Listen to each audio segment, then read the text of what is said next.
Hey Scorpio, it's Empress Rose here. Welcome to reading. These are general readings, so we take what works and leave what doesn't, as with everything in life. And if I don't catch your wavelength or your storyline on this reading, go ahead and check your other major placements. Do it anyway. There's other stuff over there, so see if we can't connect in a different placement. And then I will be trying to remember to post the pictures of the spread at the end of the video. So, all right, what do we have for Scorpio for this week? What do we have? Starting with the Oracle Mystical Moments deck here for an intuitive start to the reading. One card so far just kind of lazily sloughed out here. So let's see what else we can find. Okay. 2. That's good. Works for me. Oh, this was a popular card last week. We have Elixir of Life.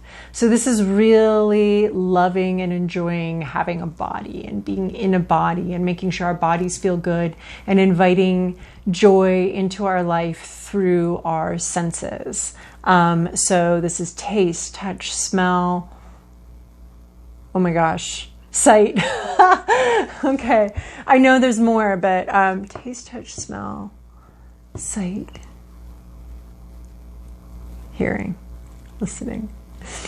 So listening to some really good music, eating some nutritious, delicious food, caring for our bodies, very lovingly nurturing our lovely bodies, which allow us to have all of these experiences, all of these lovely, amazing experiences, you know, and really life, life in general begins with an orgasm. So there's just that aspect too of pleasure in our bodies and making sure we're enjoying our bodies. And pleasure is just an integral part of life. It's an integral part of, at least on one person's behalf, or one part's half, it's an integral part of the beginnings of life. So it is absolutely crucial and very important that we are enjoying our bodies and enjoying our corporeal existence, giving thanks to our bodies.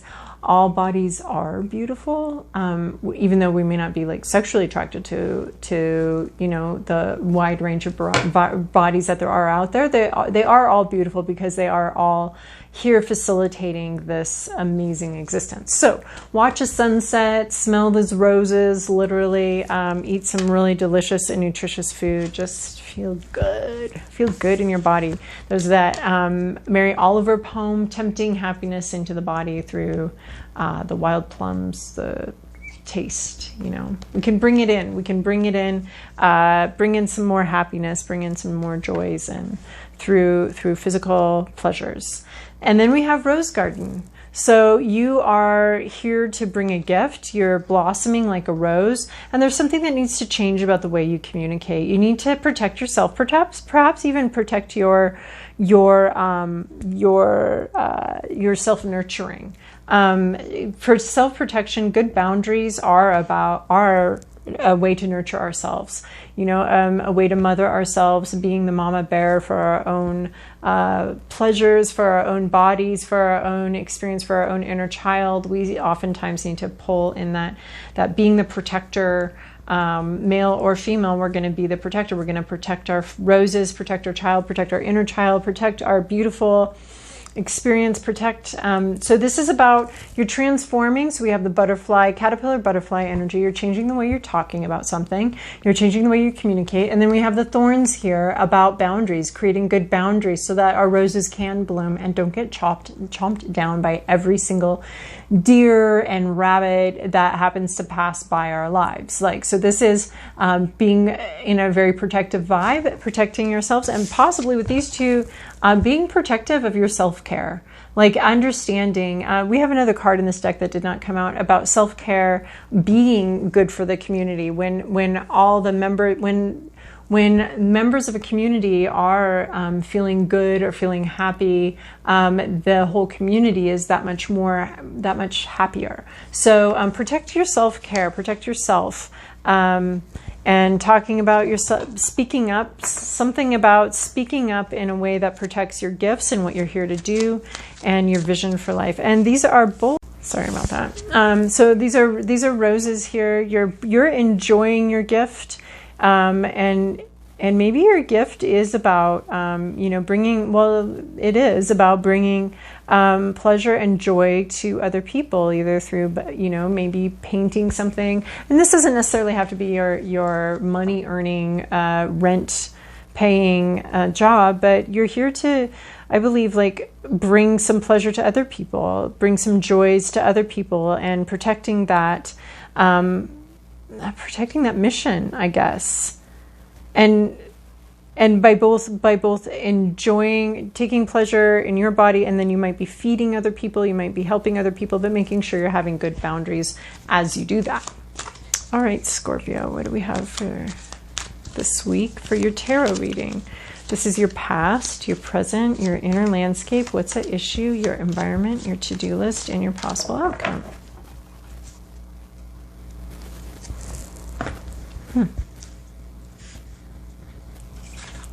Okay, in your recent past, you have this Four of Swords energy. This is nap time and preparations for the future. You've just gone through something, been through something, and it's just taking a rest, taking a rest before you go out and, after one relationship, getting to know yourself, getting reacquainted, resting, and before you head out to another one, or, ideally that's what we're doing. Maybe not so ideally, it happens however it happens. But this is about preparing for the future, but a lot of it is rest. This could be an illness or sickness, actually. It does. So this card is, if you've just been through an illness or a sickness, this is about taking care of your body and maybe even appreciating your body, showing your body some appreciation, a nice massage, a facial, whatever, for what it's been through if you were just sick. So this can represent nap time. This can represent some sort of sickness that happened and you're recovering from. And it's a sort of it's a now what card. It's okay, that happened, pausing.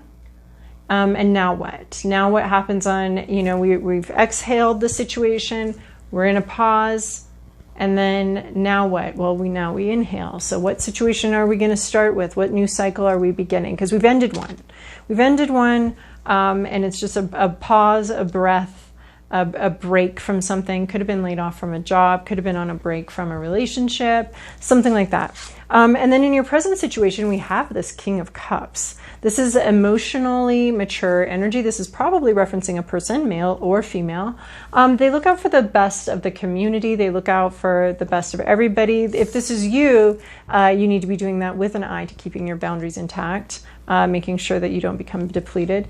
But this King of Cups, he manages his emotions incredibly well. He feels them. He feels all of them. They come in as information. I was listing the senses, and I feel like the next sense in line here is emotions, because our emotions bring us as much information as touch. Ouch, that hurt. I don't want to do that. Or like with a tattoo, like, ouch, that hurts, but I'm going to continue doing it because I want the end result. So this is, just absorbing that information and making decisions based on it. This could be someone coming in with a love offering, but he's playing it kind of close to his chest. He's not here, take this. He's not really offering it. He's holding his emotions. That phrase, holding space, just allowing these emotions to flow without needing to control them, without needing to suppress them or ignore them or be dominated by them or obey them. We get to make choices about how we respond, just like with all of our other senses. We get to make choices about some things are more instinctual, but we're making choices about how we respond and what we're going to do about it. So this is a lot of emotional maturity, holding his emotional liquor, being able to handle it. In your inner landscape, your hopes here, you're thinking about temperance, bringing two things together, two sides together, mixing something together.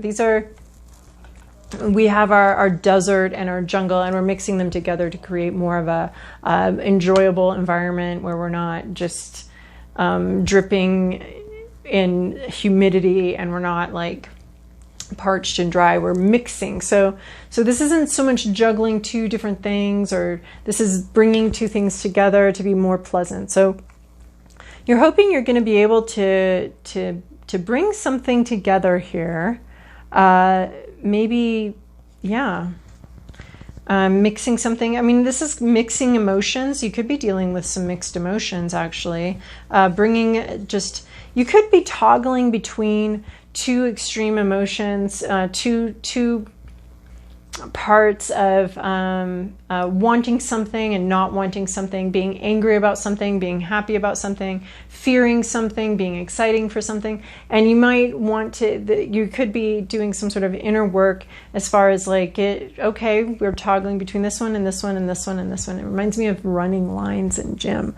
Like, so you start out running, from the furthest line in the gym to the other furthest line and back, and then slowly the distance between the two. So you're bringing two things that are kind of distance, kind of in their corner. You're kind of inching them together. So this could be feelings and emotions where you have some moments of I hate this and moments of I love this, and you're just kind of starting to mix those together into this more emotional maturity. So that could be a hope.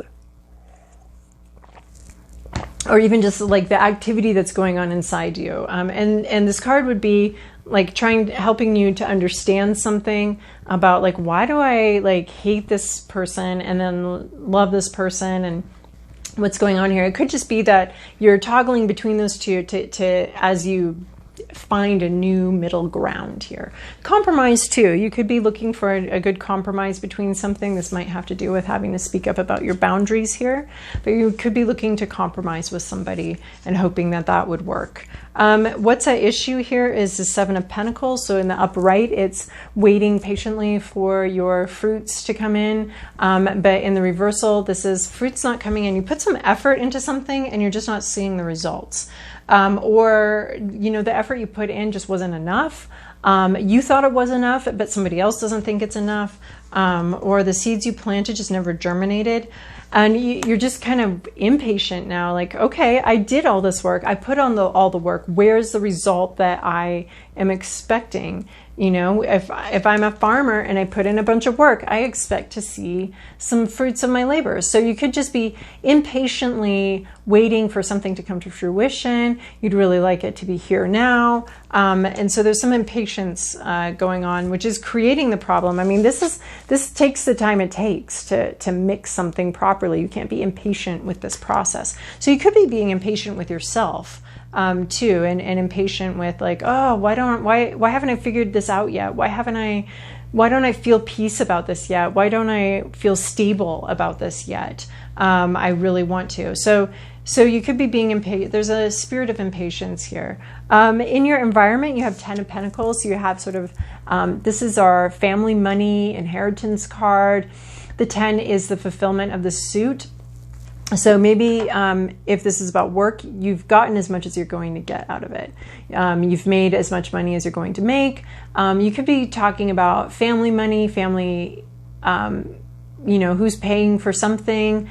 There's an inheritance aspect to this card. So it could be could be something about feeling like what you learned from your family, the inheritance, the intellectual and emotional intelligence inheritance that you got from your family. I mean, typically it's about money because the coins are money. So very fulfilling money situation. But it could also be, since this is the only card that talks about inheritance, it could be an inheritance of ideas or concepts around you. So there's something going on in your environment, maybe a discussion you're having with somebody, maybe somebody in your environment, someone you know inherited a bunch of money. Maybe you're dealing with or talking about what you're going to be leaving for your children, something like that. So we have the 10 of Pentacles, plenty of money though. That's the thing around you. There might be plenty of resources around you, a lot to go around. We don't need to be stingy. We don't need to be this ain't no 6 of Pentacles. This is the 10 of Pentacles, or is that the 6 of Pentacles? Anyway. So there's an abundance here. There's some sort of abundance in your environment, a bumper crop, harvest, something like that. It's very good. maybe feeling like rewarded for the work that you've done or something like that, or somebody is feeling very rewarded. In your possible outcome, we have, I mean, your to-do list here, we have this Two of Cups. So your job, I think, is speaking up, sharing something, some boundaries maybe too, sharing some truths about yourself with a kindred spirit, with coming into this energy of sharing, open sharing, emotional sharing with a kindred spirit. So you're supposed to be bringing this energy in here. Maybe you're going back and forth about something, trying to find a compromise, and maybe this is the discussion where you develop the compromise, or it should feel very good though, and you're bringing in an emotional communication to share with somebody. It might take some strength to do this, but it's very clear-eyed, very focused. You know, this is like a focused conversation is how this is coming into me. Deep sharing, but a sort of a focused conversation. It may need to be about having something to do with boundaries, possibly, and coming with some sort of compromise with somebody. And then a possible outcome, a warning, like if you don't bring this in, or just something coming up for you, might be a lot of truth coming in that's very painful. This is a Three of Swords. So this could be something coming in where it's a lot of, it's very quick moving. So it comes in fast, goes fast. A lot of truths. Maybe part of this conversation is going to involve some truth that needs to be shared that isn't going to be easy to share. Because we're talking, this one's about communication and thorns. This is about communication, and this is about some giant handheld thorns here, right? So there could be something that you need to communicate that's going to be a little bit painful for somebody to hear, or maybe they're someone else. But it's not going to last forever. It's not like a years-long thing. It's a storm. It's a storm of pain as these truths and communications come in and sort of pierce the heart. So you might need to be having a difficult conversation with somebody, and maybe everybody gets a little bit hurt, but you need to have it. It's this deep emotional sharing. It's coming up with a compromise where maybe everybody hurts a little, but we get there. So I think though that if you're not, you do need to protect your boundaries, and you do need to bring in this emotional sharing and communication. This card, I feel like, is going to be a lot. I mean, you need to bring it in. Maybe you're waiting for somebody else to start something. Maybe you're waiting for somebody else, because there's this vibe of impatience here. Maybe you're waiting on somebody else, but they're not coming through, and this is saying you need to initiate a conversation and do some sharing. Make sure you're taking care of yourself throughout this entire process. This is all about self-care here. So if you are trying to have a hard conversation and come to some compromise, if there's a possibility of heartbreak coming from this conversation, make sure you're taking care of yourself and doing what you can to not overly stress yourself. So coming out of a pause situation, you need to do you're coming out of a pause situation. You've got a lot of emotional maturity coming in. You need to compromise. You're a little impatient, but you got to have this conversation. But you've got the good energy right now. You've got some emotionally mature energy around you right now to be able to do that. So, all right, Scorpio. Well, that was an interesting reading. Hopefully that's helpful for you. Thank you so much for your likes, comments, and subscribes. I very much appreciate it. And I hope you have a good week.